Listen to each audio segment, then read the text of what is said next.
వస్తంగా నిన్న కాక మొన్న పవన్ కళ్యాణ్ అర్జెంట్‌గా వాళ్ళ కార్యక్రమమేమో ఏది బాధ్యత, పదవి, బాధ్యత. అంటే వాళ్ళ పదవులు తీసుకున్నటువంటోళ్ళు బాధ్యతగా ఉండాలని చెప్పడం.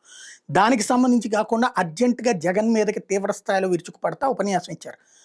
ఎందుకు ఆయనలో అంత కసిరేగుతున్నదంటే, పారిశ్రామికవేత్తలు వాళ్ళు ఇప్పటికీ పరుగులు పెట్టొస్తారంటే సరే, పారిశ్రామికవేత్తలు అక్కడెక్కడో రావడం వేరు. ప్రభుత్వం ప్రైవేట్‌కి ఇచ్చే వాటన్నిటిని కూడా తీసేసుకోమంటే తీసుకోవట్లేదు పారిశ్రామికవేత్తలు. ఇప్పుడు రోడ్లు ఇచ్చేస్తే 3 ఏళ్ళు పడతది కన్‌స్ట్రక్షన్ అయ్యేటప్పటికి. అయిన తర్వాత జగనొస్తే రేపు టోల్ గేట్ వసూలు చేసుకునేవాడు. అందుకని రాడు. అలాగే అధికారులు మీరు ఖచ్చితంగా మేము చెప్పినట్టు అలా చేసేయండి అంటే, రేపు పొద్దున ఇప్పుడు మీరెట్లయితే చేపిస్తున్నారో రేపు ఆళ్ళు కూడా అట్టా చేస్తే మేము ఇరుక్కుంటాం కదండీ అని ఎదురు తిరుగుతున్నారు. అలాగే పారిశ్రామికవేత్తలు ఇప్పుడు ఆ మెడికల్ పీపీపీకి సంబంధించి పెట్టుబడులు పెడతారనుకుంటే రావట్లేదు. కాబట్టినే జగన్‌కి జీవితంలో రాడు. నేను ఆపుతాను. అవసరమైతే చొక్కా మడతేసి ఆపుతాను. లేకపోతే రాజ్యాంగబద్ధంగా ఆపుతాను. ఇది నాది హామీ. మీరందరూ ధైర్యంగా పనిచేయండి. వాళ్ళకి కావాలంటే ఆళ్ళ రోమాలు పీకేస్తాను. వాళ్ళ చేతులకి గీతలు పీకేస్తాను. గీతలు చెరిపేస్తాను. ఇలాంటి స్టేట్మెంట్ అంత ఘాటుగా ఇవ్వడానికి కారణం అదే. అయితే అయినా కూడా అంత స్పీచ్ ఇచ్చిన తర్వాత 2 రోజులకి నిన్నటికి ముగిసింది. పీపీపీ మెడికల్ కళాశాల 4 మెడికల్ కళాశాలల పీపీపీ కిందకి రావడం. వాస్తవంగా అనేక విద్యా సంస్థల అధినేతలు తెలుగుదేశంలోనే ఉన్నారు. విజ్ఞాన్ రత్తయ్య గారి దగ్గర నుంచి, నారాయణ గారి దగ్గర నుంచి రాష్ట్రంలో ఉన్న ప్రముఖ విద్యా సంస్థలోళ్ళు తెలుగుదేశంలోనే ఉన్నారు. బట్ ఆ కాలేజీలు తీసుకోవడానికి ముందుకు రాలేదు. కేవలం ఆదోనికి సంబంధించినటువంటి మెడికల్ కళాశాలకి మాత్రమే కిమ్స్ సంస్థ బిడ్ వేసింది. మార్కాపురం, మదనపల్లె, పులివెందుల కాలేజీలకు ఒక్కళ్ళు కూడా ముందుకు రాలేదు. అంటే జగన్ భయం ఇంకా వెంటాడుతోంది. కాబట్టి ఇంకా జగన్‌ని ఏ విధంగా చేస్తారు వీళ్ళు?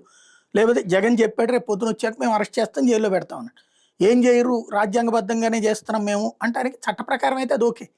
కానీ ఆయన పేరేంటి, సింగపూర్ ఈశ్వరన్ ఇదివరకు పెట్టినటువంటి చట్ట ప్రకారం ఏంటి, ఆ 1600 ఎకరాలు ఎంతో భూమి, దాన్ని గనక క్యాన్సిల్ చేస్తే సింగపూర్ టౌన్‌షిప్‌ని 2.5 రెట్లు డబ్బులు ఇవ్వాలా, బ్రిటన్ కోర్టులో దాని మీద విచారణ అన్నటువంటి పాయింట్ కూడా తీసుకొచ్చారు. అట్లాంటి సింగపూర్ ఈశ్వరన్నే దారికి తేగలిగాడు అప్పుడు జగన్మోహన్ రెడ్డి. ఏ గొడవ, ఏ కేసు లేకుండా వాళ్ళంతట వాళ్ళే విత్‌డ్రా చేసుకుని వెళ్ళిపోయాడు.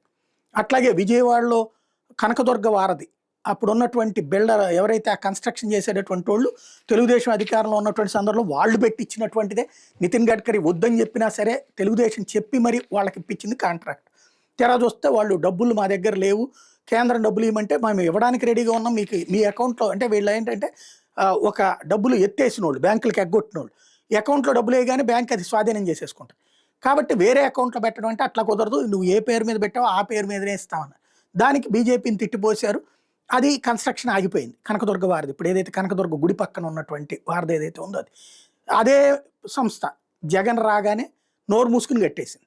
బెంజ్ సర్కిల్ ఫ్లైఓవర్ సగంలో ఆపినటువంటి వాళ్ళు జగన్ వచ్చాక నోరు మూసుకుని కట్టేశారు. మచిలీపట్నం హైవే మధ్యలో ఆపినోళ్ళు జగన్ వచ్చాక నోరు మూసుకుని కట్టేశారు. మరి అది అతను భయమా, లేకపోతే అంతకుముందు బ్లాక్మెయిల్ చేసి జగన్ని బ్లాక్మెయిల్ చేయలేములే అని కట్టేశారా? బిల్లులు అయితే తీసుకుంటారు కదా, జగన్ ఏం తీసుకోడు కదా, బిల్లులు జరిగిపోయింది.